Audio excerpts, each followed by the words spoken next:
Boa noite a todos. Meu nome é Magno Federici Gomes, eu sou professor de Direito Processual Civil 2 da PUC Minas e da Escola Superior Dom Helder Câmara. E o tema da nossa aula hoje, da disciplina Processo Civil 2 da PUC Minas, é o aumento dos recursos aos tribunais superiores. Então, quando nós falamos de recursos aos tribunais superiores, nós temos que citar quais seriam esses recursos. Então, nós estaremos falando, primeiramente, do recurso ordinário constitucional. Depois, nós vamos tratar o recurso especial ao Superior Tribunal de Justiça. E, finalmente, nós vamos falar do recurso extraordinário ao Supremo Tribunal Federal. Se houver tempo na web aula, na videoconferência de hoje, nós vamos trabalhar ainda os embargos de divergência e também o agravo de admissão, também chamado de agravo em resp ou reps. E quando de cabimento desses tribunais superiores, vocês têm que partir do pressuposto, desde já, que esses recursos estão previstos na Constituição, porque eles são considerados recursos constitucionais. E como estão previstos na Constituição Federal de 1998, essa classificação envolve a previsão normativa, então essa previsão legal. Se os recursos são constitucionais, é porque eles estão previstos na Constituição, mesmo que eles estejam previstos em lei federal e nos regimentos internos dos tribunais.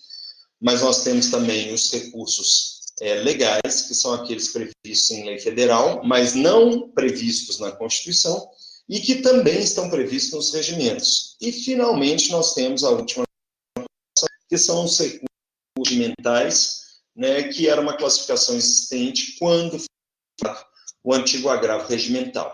Hoje, o agravo regimental ele está previsto em lei federal, já há alguns anos, na Lei 8.038, de 96, mas ele passou a integrar o Código de Processo Civil no artigo 1021 e com o nome de agravo interno.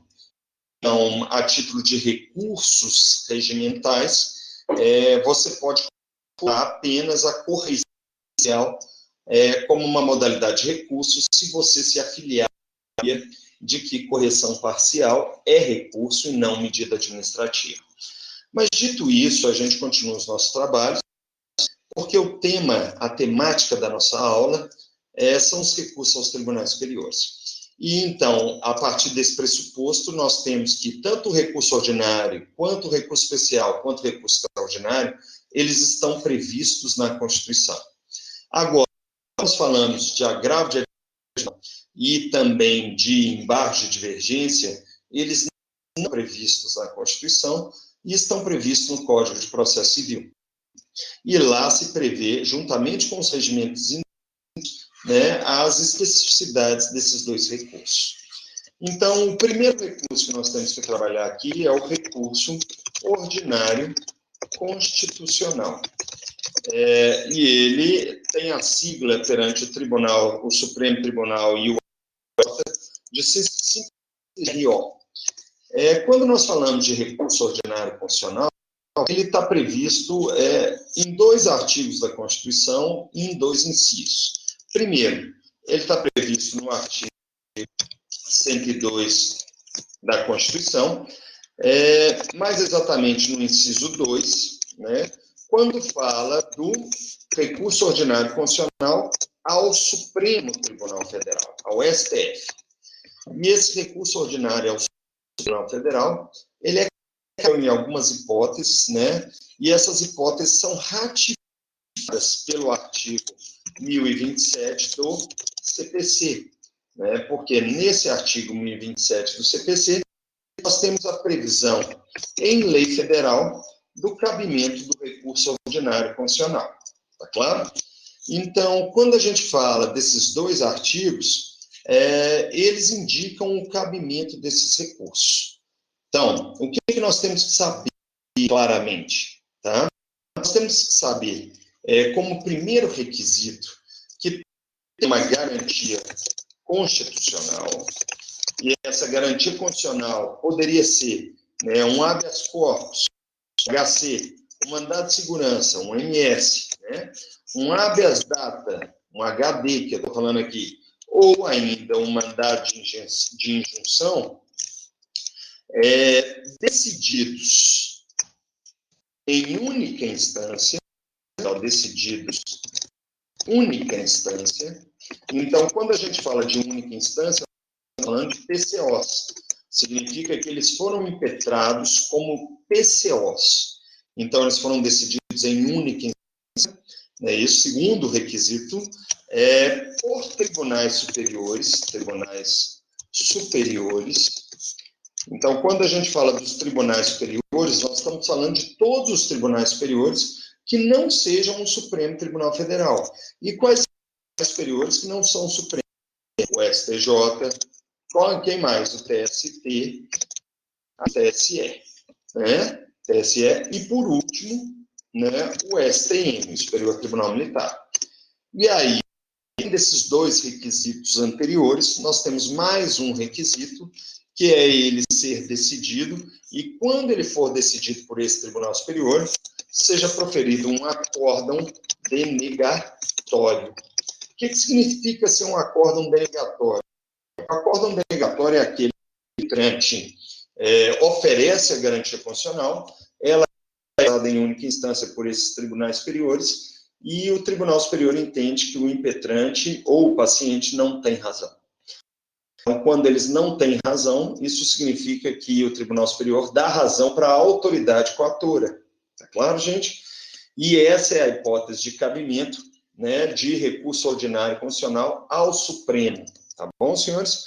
Nós temos, então, garantias constitucionais, habeas corpus, mandados de habeas data ou mandado de injunção, decididos em única instância por tribunais superiores, STJ, TST, TSE e o STM, e o acórdão sendo proferido em caráter denegatório, ou seja, denega a ordem. O paciente perde. E a autoridade coatora é tida como vencedora nessa garantia constitucional.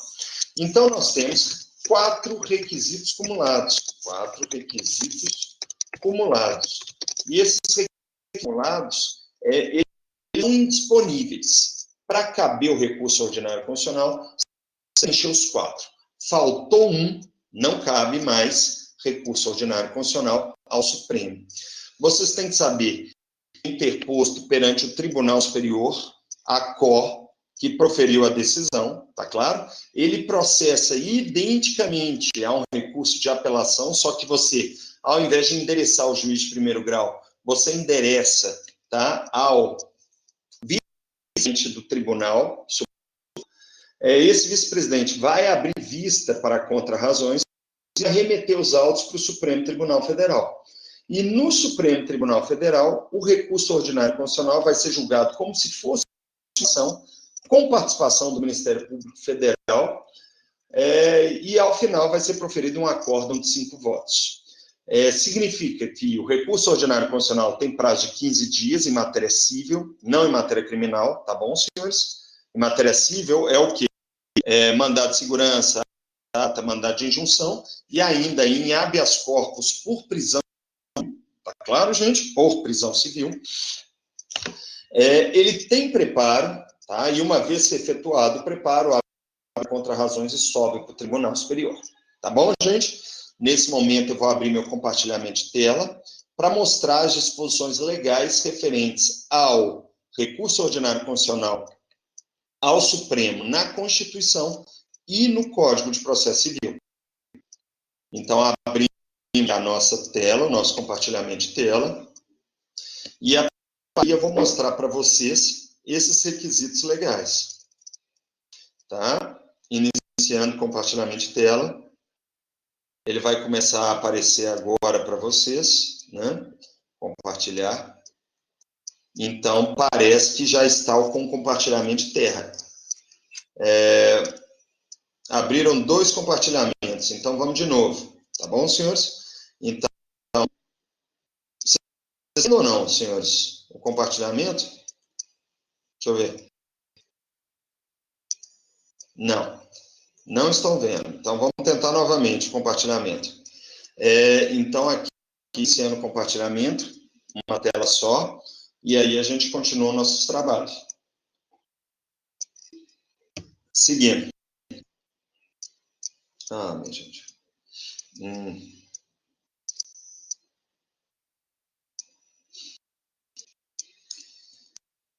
Então, vamos para frente, gente. O compartilhamento não está funcionando hoje. Agora foi, vamos ver.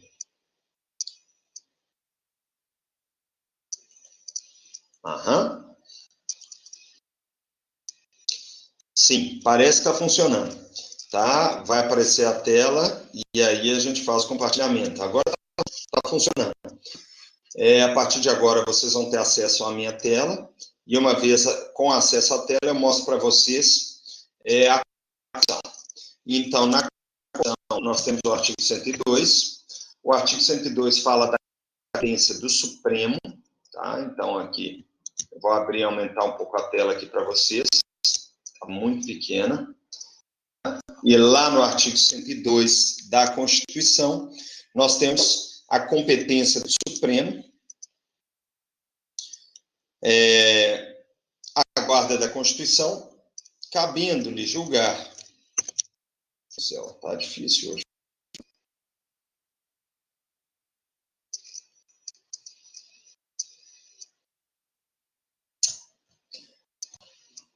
Então, vamos.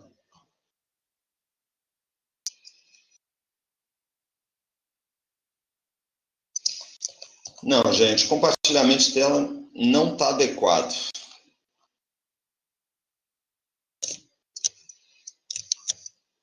Não, tem jeito não. Então, vamos trabalhar assim mesmo. E está funcionando. Então, vamos fazer no Código de Processo Civil. Quando a gente fala do Código de Processo Civil, o Código de Processo Civil mostra o seguinte: serão julgados em recurso ordinário pelo Supremo Tribunal Federal os mandados de segurança, os habeas data, os mandados de injunção decididos em única instância pelos tribunais superiores quando denegatória da decisão. Então, eu mostro para vocês aqui que o Supremo Tribunal Federal ele aparece como órgão adquirente. O mandado de segurança, o data e o mandado de injunção são aquelas causas, são as garantias que dão ensejo ao recurso ordinário constitucional ao Supremo. E ainda temos o quê? Os casos de PCO, porque decididos em única instância pelos tribunais superiores, com exceção do próprio Supremo, e a decisão for denegatória. Tá bom, gente? Felizmente, o compartilhamento de tela não está bom, senhores. Eu vou parar o compartilhamento. Então, ali apresentou para todos os requisitos relacionados com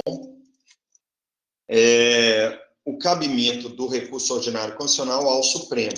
E aí, agora, a gente segue, tá? Então, a gente fala, nós temos outro de cabimento do recurso ordinário constitucional. Então, a primeira seria o recurso ordinário constitucional ao Supremo, e a segunda hipótese de cabimento é o recurso ordinário ao STJ. Tá? O STJ como órgão adquirente. Então, quando a gente fala o J como órgão adquirente, nós estamos falando que o recurso ordinário ao STJ ele está previsto no artigo 105, inciso 2 da Constituição da República, e ele é ratificado pelo Código de Processo Civil de 2015, no artigo também 1027. Só que aí, dentro do artigo 1027, vai ter incisos 2 e 3. Para falar a verdade, no inciso 2, letras A e B. A e B. Tá? Então, nós estamos falando que são cabimento de recurso ordinário constitucional ao STJ. E uma delas é a exceção ao cabimento de apelação. Por quê? Essa da linha B do artigo 1027, ela indica, senhores, o quê? Que em se tratando de sentença de juiz federal, proferida em causa que de um figura Estado estrangeiro ou organismo internacional e de outro figura pessoa física ou jurídica ou domiciliados no país, vai caber o recurso ordinário constitucional ao STJ. Tá? O que eu tenho para falar para vocês com relação a esse recurso ordinário ao STJ? é uma matéria obrigatória em de ordem, especialmente os alunos que vão fazer direito administrativo ou direito penal no exame de ordem. E é comum cair tanto o cabimento quanto a interposição de recurso profissional e interdição prático-profissional lá no exame de ordem. Então, gente, atenção com isso, tá? Cai no exame de ordem e cai em outras provas, tá? Inclusive em processo civil 2. Mas é mais difícil cair em processo civil porque é um recurso utilizado em matéria civil, apesar dele ser muito utilizado em matéria de direito administrativo e de direito constitucional. Mas, de uma forma ou de outra, então, o que nós estamos falando para vocês? Nós estamos falando que o recurso, ele tem especificidades. E, para caber, nós temos a primeira hipótese de cabimento, que é da letra B. E da letra B, nós temos a sentença do juiz federal de primeiro grau, não é isso? Que julga causas Estado estrangeiro ou ONG, organismo internacional, contra município, não é isso? Ou pessoa domiciliada no Brasil. Então, essa é a primeira hipótese de cabimento do recurso ordinário constitucional, tá? Notem que é aquilo que eu já ensinei para vocês de recurso salto, que ele em primeira instância vai direto para o STJ, tá? E lá no STJ tem um acórdão de 5 votos em julgamento desse recurso ordinário constitucional. E aí nós temos a outra parte, muito parecida com a do cabimento do Supremo, é muito parecida, mas é diferente, porque diz respeito aos mandados de segurança, Ó, primeiro requisito, decididos em única instância, ou seja, na qualidade de PCOs, processo de competência originária, não é isso? Por tribunais regionais federais ou tribunais de justiça dos respectivos Estados-membros, quando a decisão for, quando o acórdão proferido, só cabe contra acórdão, tá certo, senhores? For denegatório. Então, esses são os requisitos para a segunda hipótese de recurso ordinário constitucional ao STJ. Notem que nós temos 4 requisitos. 4 requisitos. Só que os requisitos são um pouco diferentes dos requisitos ordinários ao Supremo. Porque no recurso ordinário ao Supremo cabe não apenas em mandado de segurança, mas cabe também em habeas data e mandado de injunção. Tá claro? E agora, para o STJ, em matéria civil, só cabe em mandado de segurança. Eu saliento para vocês que a previsão constitucional do recurso ordinário ao STJ fala que cabe também em habeas corpus. Mas o habeas corpus é matéria, em regra, salvo prisão civil. E por isso eu não desenvolvi para vocês esse tema, porque tem uma especificidade que aumenta em muito a complexidade do recurso ordinário constitucional ao STJ em matéria de habeas corpus. Seriam, tá? Muitas habeas corpus, e eu vou escrever aqui, ó, contra, né, nos habeas corpus, não é isso? Decididos em única instância como PCO ou em última instância pelos tribunais. Então, nós temos essas duas especificidades quando são habeas corpus, né? E aí vai estar tanto pelo Tribunal Federal quanto pelo Tribunal de Justiça. Então, a especificidade significa que se o habeas corpus ele é impetrado diretamente no TJ ou no TRF e a decisão é denegatória, vai caber recurso ordinário para o STJ. Mas vamos imaginar um caso prático, não é isso? Em que se impetra um habeas corpus, não habeas corpus, num juiz de primeiro grau, o juiz denega a ordem, a parte interpõe o recurso em sentido estrito para o Tribunal de Segundo Grau, e aí a decisão do recurso em sentido estrito é de negativa de provimento. Acontece, também vai caber recurso ordinário constitucional ao STJ. Mas isso é matéria criminal, não vem ao caso aqui, mas de outra, a forma de interposição do recurso ordinário constitucional ao STJ é exatamente a mesma do recurso ordinário constitucional ao Supremo. Caso vocês tenham alguma dúvida sobre recurso ordinário constitucional, favor apresentar essa dúvida aí no chat, aqui no final da a gravação, eu vou apresentar para vocês, eu vou responder todas as perguntas. E seguindo, o próximo recurso que nós temos que trabalhar agora, né, o item 2, é um recurso de extrema importância, que é o recurso especial, né, o recurso especial, que tem como sigla, em todos os tribunais superiores, o RESP. Né? Então, RESP é recurso especial. Essa sigla nada mais é do que a tradução do nome.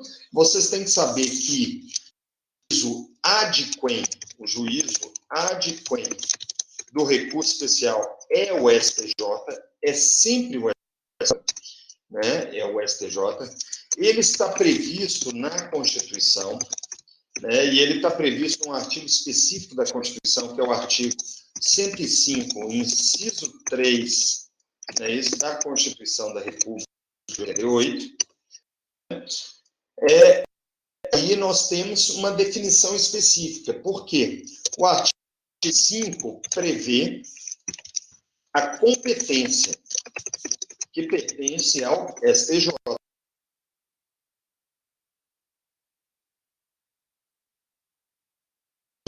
O objeto do recurso especial. E quando a gente fala do objeto do recurso especial, nós temos vários requisitos de cabimento do recurso especial. Então, vamos aos requisitos. Entre esses requisitos previstos no inciso 6 do artigo 105, o primeiro deles é que seja o quê? Acórdão. Não cabe recurso especial contra decisões monocráticas de relator. Por quê? Decisões monocráticas de relator são passíveis de agravo interno, como foi ensinado na aula passada, né? O que cabemos, então, é só acórdão. Segundo, esse pode ser decidido em única instância ou em última instância. Tá? E a explicação, prestem atenção. O que seria um caso de recurso especial decidido contra um processo de única instância? Vamos imaginar, senhores, que seja impetrado um mandado de segurança perante o Tribunal de Justiça contra um ato de abuso de autoridade de um secretário de saúde, por exemplo, questão de medicamentos, especialmente nessa época. E, ao final do julgamento, o Tribunal de Justiça, tendo em vista a lista do SUS e o receituário público com o paciente, ele concede a ordem. A pergunta é, proferido um acórdão nessas condições, qual seria o recurso cabível para a autoridade coatora? Só caberia o recurso especial, tá certo? Ou recurso especial. Por quê? Faltaria o quarto requisito do recurso ordinário constitucional. Quais são os requisitos do recurso ordinário constitucional? Mandado de segurança, decidido em única instância por Tribunal de Justiça ou Tribunal Regional Federal, quando obrigatória a decisão. No nosso caso, não houve denegação da decisão. Houve o quê? Concessão. Então, falta o quarto requisito. E na hora que falta o quarto requisito, não cabe recurso ordinário constitucional. O que cabe, de fato, é o recurso para a autoridade coatora, se a matéria for infraconstitucional, e ainda cabe o quê? O recurso extraordinário ao Supremo, se a matéria for constitucional. Então, nós temos, podem ser decididos em única instância, que a gente chama de PCO, não é isso? Em função da competência originária, e podem ser de única instância. E eles têm que ser decididos por Tribunal Regional Federal ou por Tribunal de Justiça. E o último requisito genérico, senhor, é que haja violação direta, não é isso, ou reflexa, direta ou reflexa, à lei federal. Então, os requisitos de cabimento do recurso especial. 1, acórdão. 2, decidido em única ou última instância. 3, por Tribunal de Justiça ou Tribunal Regional Federal. E 4, que haja violação direta ou reflexa à lei federal. Por quê? O STJ, ele é o órgão do ordenamento infraconstitucional. Cabe ao STJ a correta, adequada e uniforme interpretação de lei federal. E essa correta é aquela que não incide na letra A, adequada é que incide na letra B, ou que incide na letra B, e uniforme é que incide na letra C do artigo 105, inciso 3º da Constituição. Então, isso aqui é mais ou menos as hipóteses de cabimento do recurso especial. Exceções que não cabem recurso especial. Quando a gente fala de exceções, primeira exceção aqui seria o quê? A justiça especializada.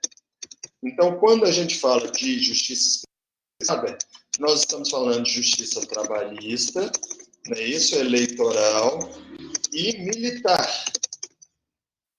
E para essas 3 justiças não cabe, porque dentro delas nós temos outro recurso que supera o recurso especial e dado respectivamente pelo TST, Tribunal Superior do Trabalho, TSE, Tribunal Superior Eleitoral, e finalmente o STM, que é o Superior Tribunal Militar. Então, senhores, o recurso de vista, por exemplo, é o equivalente ao recurso especial, só que na Justiça do Trabalho, o recurso de revista. Só que ele não vai ser julgado pelo STJ, óbvio, ele vai ser julgado pelo TST, em função da competência da Constituição. O caso que não cabe recurso especial, senhores, é aquele caso que eu já mencionei para vocês, que são nos juizados especiais. E ao falarmos dos juizados especiais, nós temos que as turmas recursais são formadas por juízes de primeiro grau e não são consideradas pelo próprio STJ como desembargadores, apesar de serem o 2º grau das ações de baixa complexidade, que são as do especial, dos juizados especiais. Tudo isso, senhores, é importante falar para vocês o seguinte: não cabe recurso especial, mas cabe recurso extraordinário. Recurso extraordinário tranquilamente. E esse recurso extraordinário vai ser julgado, sim, pelo Supremo Tribunal Federal, porque não existe essa limitação. De onde vem a limitação, senhores? Do próprio inciso 3 do artigo 105. Nele se fala que o acórdão deferido pelo Tribunal Regional ou pelos Tribunais de Justiça, e as turmas recursais são tribunais de justiça e também não são consideradas tribunais regionais federais.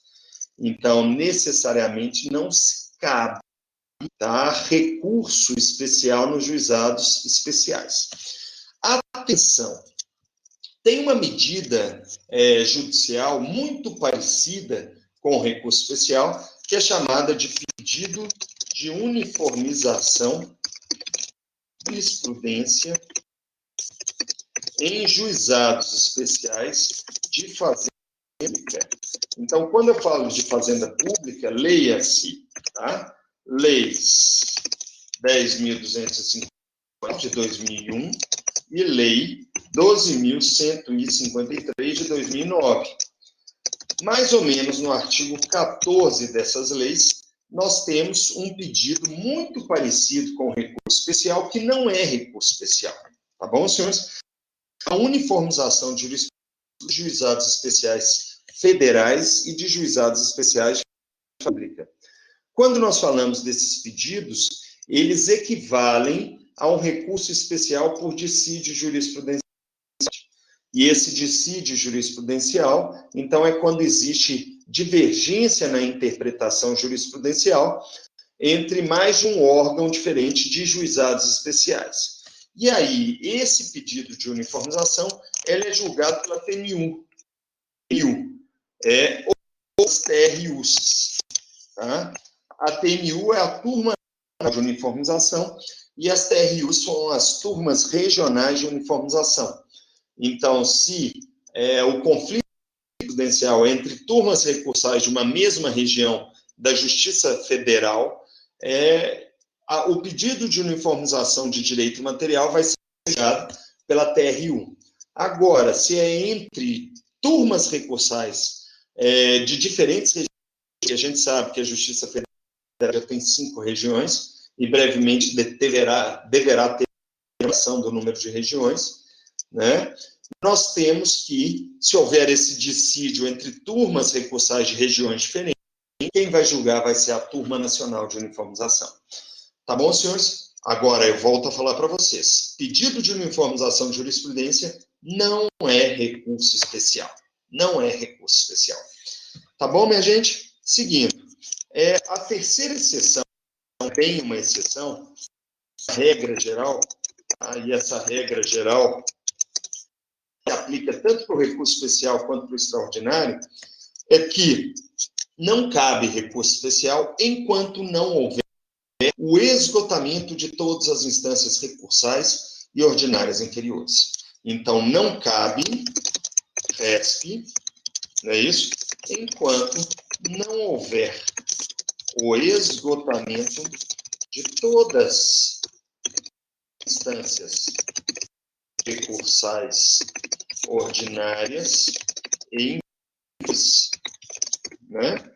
Isso significa o seguinte: se cabia um recurso ordinário, o que é um recurso ordinário? Apelação, agravo de instrumento, recurso ordinário constitucional, tá claro? Agravo interno. Se cabia um recurso ordinário, você tem que fazer o recurso ordinário antes de fazer o especial. Tá claro? Isso significa o seguinte, tá? Não pode cair um recurso ordinário em última instância, tá certo? Quando a gente fala em última instância, significa que eu já esgotei todos os recursos ordinários inferiores.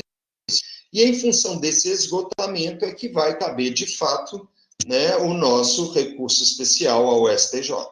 Tá claro, gente? Eu peço a vocês a leitura atenta, não é isso? Leitura atenta das alíneas do artigo 105, inciso 3 da Constituição, CR 8, porque eles indicam outros requisitos legais de cabimento do recurso especial. Por exemplo, quando fala lá na linha A, lá fala claramente que cabe recurso especial quando o acórdão decidido em única instância, o último, pelo Tribunal Regional ou pelos Tribunais de Justiça, quando eles contrariarem lei federal, não é isso? Ou negar-lhe vigência. Quando a gente fala de negar vigência à lei federal, é ignorar a existência da lei federal ou dar uma interpretação absurda à lei federal. E isso nada mais é do que uma hipótese de contrariedade à lei federal. Então, contrariar é muito mais amplo do que negar vigência. Um elemento que vocês têm que verificar. A fala ainda contrariar tratado também. Só que o tratado é recepcionado no ordenamento jurídico por decreto legislativo. E quando ele é recepcionado por decreto legislativo, isso significa que o decreto legislativo tem força de lei federal. Claro, gente? Então, muitíssima atenção com isso. Então, eu tenho mais 2 requisitos. Por quê? Contrariar é 1, e 2, tratado ou lei federal. Não é isso? Ou que se resume em apenas 1. Saliento para vocês que atos normativos federais não são lei federal. Federal é lei aprovada pelo Congresso Nacional. Tá claro, gente? E esse é o requisito da linha A. Artigo 105, inciso 3, letra A. Quando a gente fala da letra B, senhores, a letra B traz outra hipótese de cabimento interessante, que fala o seguinte: quando aquele acórdão proferido em única última instância por TJ ou Tribunal Regional Federal, quando ele julga válida, né, válido, ato local ato de governo local contestado em face de lei federal, mas 4 requisitos, nós temos o cabimento de recurso especial. Atenção, julgado válido significa dar validez não para a lei federal, mas para o ato administrativo de governo local. O que é um ato de governo local, senhores? É do governo do estado, membro, ou do Distrito Federal, ou de um município. Tá? E aí, aquele que julga válido o decreto regulamentar do governo estadual, tá? De lei federal. Na hora que isso acontece, necessariamente nós temos o cabimento de recurso especial, porque essa linha reforça a letra A. Por que reforça a letra A? Se ele deixa de aplicar a lei federal para aplicar o ato administrativo normativo ou o ato administrativo, pura e simplesmente, ele está negando vigência à lei federal. Negar vigência, ele está na lei federal. E aí, finalmente, nós temos a letra C, 105, inciso 3. Quando aquele acórdão proferido por Tribunal de Justiça ou Tribunal Regional Federal, em última instância, dá à lei federal interpretação divergente da que lhe haja dado outro tribunal da federação, senhores, significa que nós temos aquele dissídio jurisprudencial que exige, dentro da interposição especial, aquele pressuposto específico que nós chamamos de demonstração analítica do dissídio. E essa demonstração analítica do dissídio, gente, mostra claramente que existe uma divergência entre tribunais diferentes da mesma federação do Brasil. Então, se o TJ decide de uma forma e o Tribunal de Justiça de Minas de outra, TJRJ de uma forma, e o TJMG de outra forma, necessariamente nós temos 2 tribunais interpretando um mesmo dispositivo de lei federal de maneira diferente. E isso viola o artigo 926 do Código de Processo Civil. E o 926 do CPC exige que a jurisprudência seja uniforme. Vocês estão acompanhando? Para evitar a insegurança jurídica, para garantir a segurança jurídica das partes. Então, cabe ao STJ dar a interpretação uniforme à lei federal. E essa interpretação uniforme se dá por meio do julgamento do recurso especial. É óbvio que a paradigma daquele outro tribunal vai ter que ter sido efetivamente pré-questionada perante os tribunais de segunda, seja TJ ou Tribunal Regional Federal, porque o pré-questionamento é um requisito específico do recurso especial e também do recurso extraordinário, senhores. Seguindo, além disso, nós temos mais, né? Nós temos hoje ainda o terceiro recurso, que é o recurso extraordinário. Tá? Nós falamos de recurso extraordinário, o recurso extraordinário, ele também está previsto na Constituição, tá? A sigla dele é RE não é REPS, nos tribunais superiores, e a previsão constitucional dele é o artigo 102, inciso 3 da Constituição. E quando a gente fala desse artigo 102, inciso 3 da Constituição, nós falamos claramente que nesse recurso extraordinário, tá, nós temos alguns requisitos de cabimento e são menores e inferiores aos requisitos do recurso especial, que tem maior número de requisitos. Mas nós temos maior número de alíneas no inciso 3, tá? E essas alíneas envolvem também as hipóteses de cabimento do recurso extraordinário. Vocês têm que saber que o artigo 102 prevê a competência. E aí nós temos a competência do Supremo Tribunal Federal, que em contexto difuso de constitucionalidade, analisa em última instância se as decisões estão violando a Constituição ou se elas estão declarando equivocadamente a inconstitucionalidade de leis federais ou de atos administrativos do poder público. Tá bom, senhores? Então, é aí que entra a necessidade do recurso extraordinário do senso, porque ele vai efetivar em último grau de jurisdição, não é isso? O controle de constitucionalidade. Não o concentrado, mas o difuso, que é interpartes, né? E ele é interpartes porque ele, em regra, produz efeitos somente para as partes do processo. Além disso, o que nós temos para falar para vocês?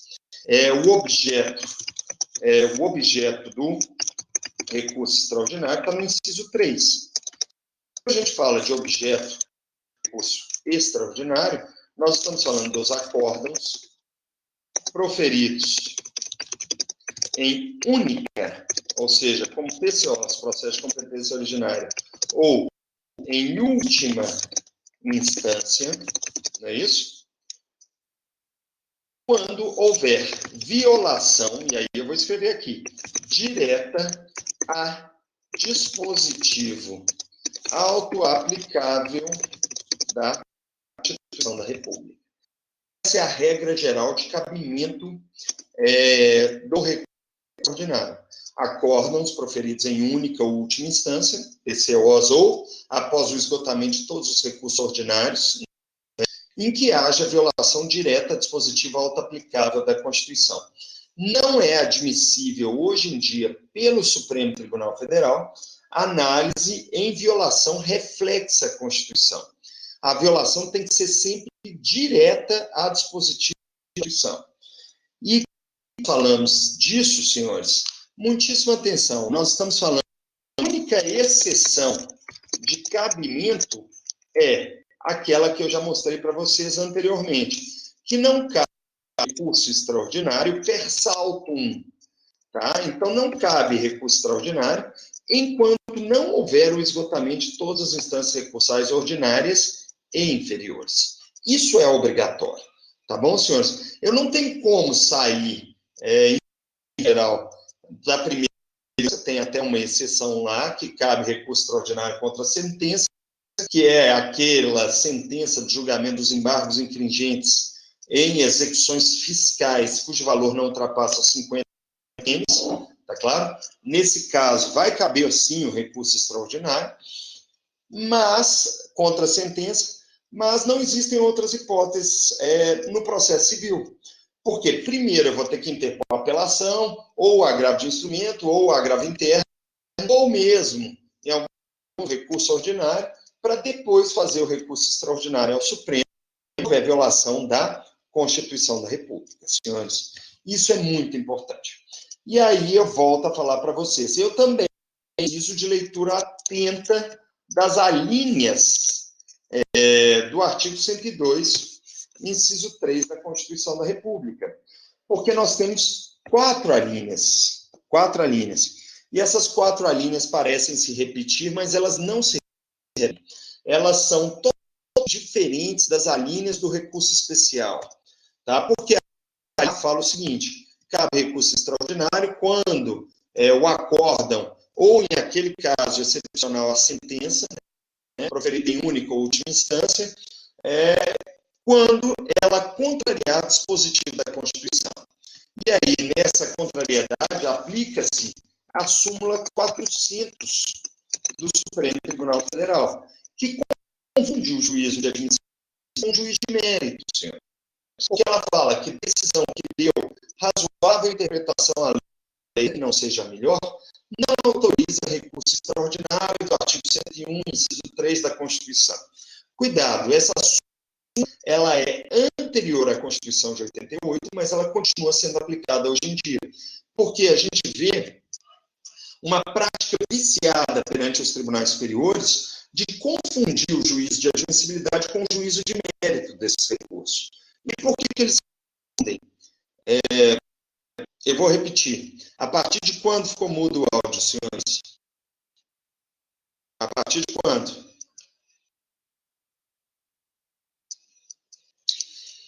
Dito isso, senhores, como eu falei antes, é indispensável a leitura atenta do artigo 102, inciso 3 da Constituição.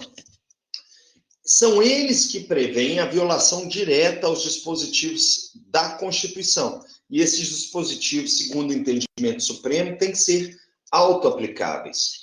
Quando a gente fala da letra A, fala que esse acórdão, ou seja, proferida em única ou última instância, por qualquer órgão judiciário, que ele venha contrariar dispositivo da Constituição. Esse dispositivo, gente, como eu falei, é aplicável e aplica-se nessa hipótese, nessa linha A súmula 400 do Supremo Tribunal Federal. Porque nessa súmula 400 fala o seguinte: decisão que deu razoável interpretação à lei, ainda que não autoriza a interposição de extraordinário com base no artigo 101 da Constituição. Inciso 3. Atenção, a súmula é anterior à Constituição de 88. E nós temos mais. Nós temos que não autorizar seria juízo de admissibilidade. E decisão que deu razoável interpretação à lei seria juízo de mérito. Então, a súmula confunde claramente juízo de admissibilidade com juízo de mérito na linha A. Por quê? Para caber o recurso extraordinário, é uma aparência de violação à Constituição. Em cognição superficial, não em cognição exauriente. O juízo de mérito é que deveria ser a cognição exauriente a ser efetivada pelo órgão colegiado do Supremo Tribunal Federal. Quando a gente vai para a linha B fala o seguinte: cabe recurso extraordinário quando, ou o órgão judiciário declarar a inconstitucionalidade. E essa inconstitucionalidade tem que ser declarada na forma do artigo 97 da Constituição da República de 88, que é o que nós chamamos de cláusula de reserva de plenário. A regra geral da letra B é que a declaração de inconstitucionalidade em controle difuso de leis federais só deve ser proferida pelo órgão especial do respectivo tribunal, não é isso? Ou pelo dos tribunais inferiores. Tá claro, senhores? Salvo 5 exceções previstas, 3 na Constituição e 2 no Código Civil, que nós vamos estudar quando formos estudar um incidente de declaração de inconstitucionalidade. Finalmente, nós temos a letra C. E a letra C, ela se parece muito com a letra B do artigo 105, inciso da Constituição, do recurso especial, mas ela cabe quando o acordo proferido em única ou última instância declarar válida lei ou ato de governo local contestados na Constituição. Cuidado! A norma violada aqui não é a lei federal, mas sim a Constituição da República, e não é apenas o ato administrativo do governo local que é aplicado válido em prejuízo da Constituição, como é também a própria lei local. Qual é a grande diferença? Quando nós falamos de uma lei, ela foi aprovada pela Assembleia Legislativa do Estado ou pela Câmara do município. Quando é um ato administrativo local, ele foi aprovado pelo chefe do Poder Executivo local, que é o governador do Estado, do Distrito Federal, ou um prefeito municipal. Tá claro, gente? Dito isso, o que nós temos? Nós temos, então, que se esse acórdão, a sentença, deixa de aplicar a Constituição para aplicar uma lei local, um ato administrativo local, foram contestados em face da Constituição mediante pré-questionamento, necessariamente vai caber o recurso extraordinário da letra C do artigo 102, inciso 3. E aí, finalmente, a última hipótese de cabimento do recurso extraordinário é a da letra D, tá? E ela se parece muito com a hipótese de cabimento de recurso especial, mas não é, tá? E por que não é?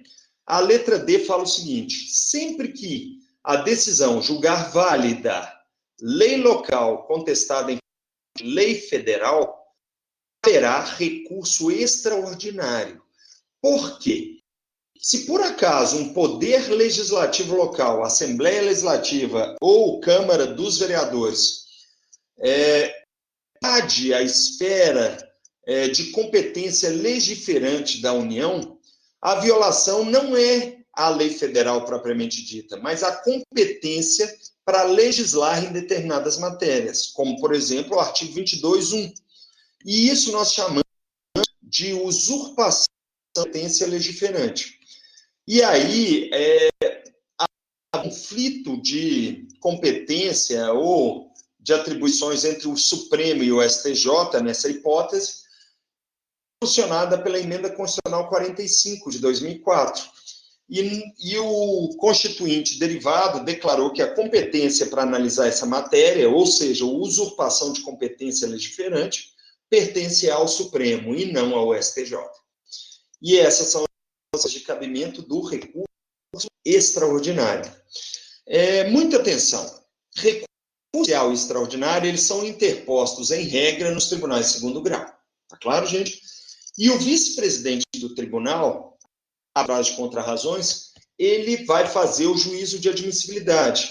Então, essa é a única hipótese, né, em que o juízo de admissibilidade continua sendo feito pelo órgão ACOR, após o advento do CPC de 2015.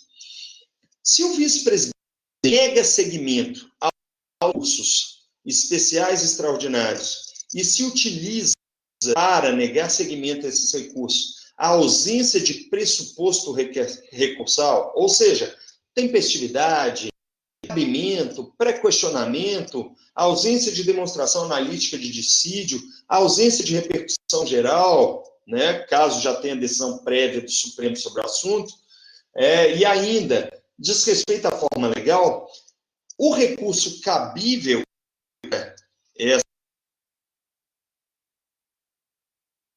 que eu tenho que explicar para você o recurso de item 4, que é o chamado agravo em RESP ou em recurso extraordinário, ou REX, tá? Que também é chamado de agravo de admissão.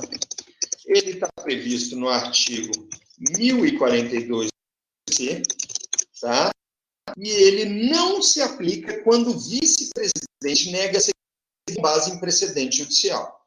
Se ele nega seguimento com base em precedente, senhores, aí vai caber ao agravo interno para distinguishing. Agora, se ele nega seguimento com base em ausência de pressuposto recursal, aí o recurso cabível vai ser, de fato, o agravo de admissão. Finalmente, senhores, nós temos o último recurso aos superiores, que são os embargos de divergência. E quando nós falamos de embargo de divergência, o embargo de divergência, ele se presta a uniformizar a jurisprudência dos tribunais superiores. Então, sempre que houver dissídio jurisprudencial interno nos tribunais superiores com relação ao mérito da decisão, não cabe para juiz de admissibilidade. Então, eu tenho uma decisão paradigma do STJ ou uma decisão paradigma do Supremo, e apesar daquela decisão paradigma, outro órgão fracionado do tribunal, outro órgão diferente, ele decide de maneira distinta, vai caber os embargos de divergência no Supremo para o plenário, no STJ pode ser para o órgão especial da sessão, né? E a regra geral é quase sempre ir para o órgão especial, salvo quando o dissídio jurisprudencial é entre turmas diferentes, submetidas à mesma sessão, e aí vai só para a sessão, e eles vão proferir ordem no Supremo de votos, no STJ pode ser de 15 votos do órgão especial, ou pode ser da sessão, que seria de 10 votos, para que haja a pacificação jurisprudencial dentro do superior. Os embargos de divergência estão previstos nos artigos 1043 e 1044 do CPC, tá claro, gente? Prevê a forma de interposição, é obrigatório a demonstração analítica do jurisprudencial, tá claro?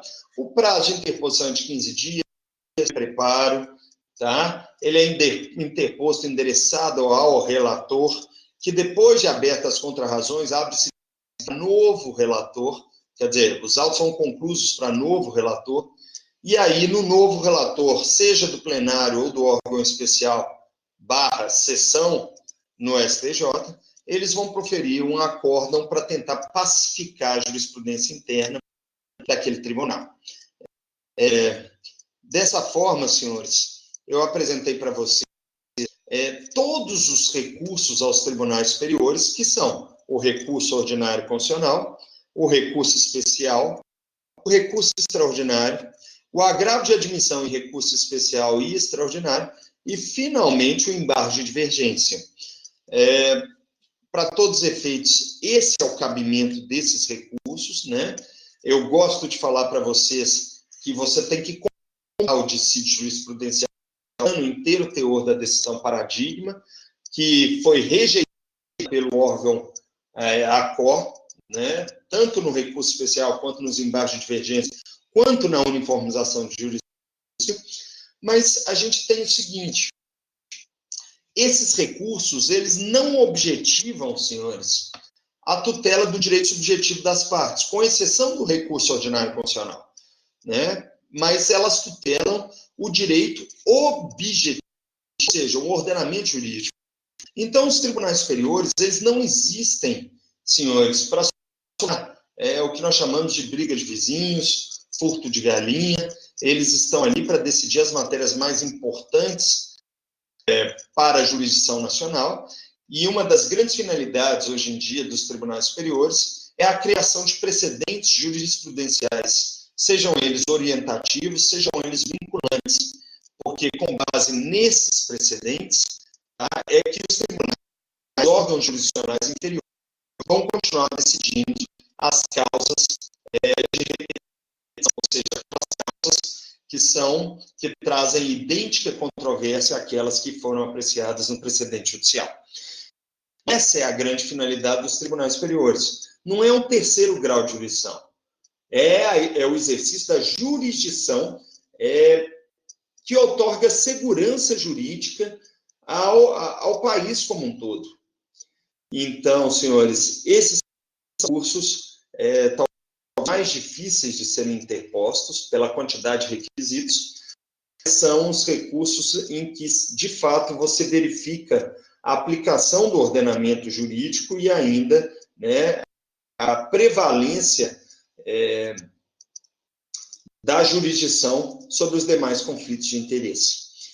Com isso, eu vou encerrar essa gravação e eu vou abrir aqui para vocês, para que vocês possam me apresentar as dúvidas que vocês têm sobre as nossas questões. Eu agradeço a todos a presença na nossa aula, né, que está sendo realizada no dia 6/4/2020, né, nós estamos aqui durante o isolamento social, e eu peço a todos que se cuidem. Então, abraço a todos e muita saúde para vocês e seus familiares. Até mais, senhores. Aberto para perguntas.